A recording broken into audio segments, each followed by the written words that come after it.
लोकसभा चुनाव 2024 की वैतरणी में उतरने से पहले सभी दल अपने सियासी जमाघाट में लग गए हैं। सभी राजनीतिक दल लोकतंत्र के मंदिर में पहुंचना चाहते हैं। सत्ता पक्ष और विपक्ष जनता के बीच अलग अलग मुद्दे लेकर आ रहा है। जहां एक ओर केंद्र में मोदी सरकार चुनाव को विकास के इर्द गिर्द समेटना चाहती है, तो वहीं विपक्ष समाज के बीच जातिगत भेदभाव को पैदा करके सत्ता हथियाना चाहता है। तभी तो एकाएक विपक्ष और खास तौर पर कांग्रेस के राहुल गांधी ने जातिगत जनगणना जैसी समाज को तोड़ने वाले सर्वेक्षण की मांग की है। लेकिन राहुल गांधी के सामने परेशानी यह है कि वो पीएम मोदी से तो कह रहे हैं कि जातिगत जनगणना कराएं, लेकिन असल पेंच तो उनके इंडी गठबंधन में ही फंस गया है। राहुल की मांग से ऐसा लग रहा है कि इस जातिगत जनगणना जैसे भेदभावी पहाड़ के बोझ तले कहीं पूरा का पूरा इंडी गठबंधन ही ना बिखर जाए। राहुल की मांग और इंडी ब्लॉक के कई नेताओं का इससे किनारा करना विपक्षी एकता के लिए शुभ संकेत नहीं है। क्या है खबर, बताते हैं आपको।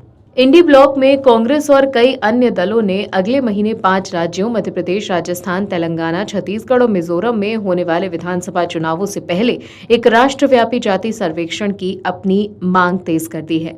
वो कह रहे हैं कि पूरे देश में जातीय आधार पर सर्वेक्षण अंततः आरक्षण के 50% सीमा को चुनौती देने का रास्ता मजबूत करेगा। राहुल गांधी ने तो नया नारा दे दिया, जितनी आबादी उतना हक। हालांकि विपक्ष का जाति सर्वेक्षण के लिए समर्थन कम से कम 3 राज्यों पश्चिम बंगाल, कर्नाटक और केरल में कमजोर पड़ता दिख रहा है। कर्नाटक के सीएम सिद्धारमैया ने खुद 2015 में अपने पिछले कार्यकाल के दौरान कर्नाटक में जाति समूहों की सामाजिक आर्थिक स्थिति का अध्ययन करने के लिए एक सर्वेक्षण कराया था। हालांकि रिपोर्ट 2018 में तैयार हो गई थी, लेकिन सरकारों ने आज तक इसे जारी नहीं किया। अब जब कांग्रेस वहां फिर सत्ता में आ गई, तब भी इस पर चुप्पी कायम है। कई राजनीतिक पर्यवेक्षकों का कहना है कि सरकार राजनीतिक रूप से प्रभावशाली वोकलागिकता और लिंगायत समूहों को नाराज करने की आशंका से कास्ट सर्वे की रिजल्ट जारी करने से डर रही है।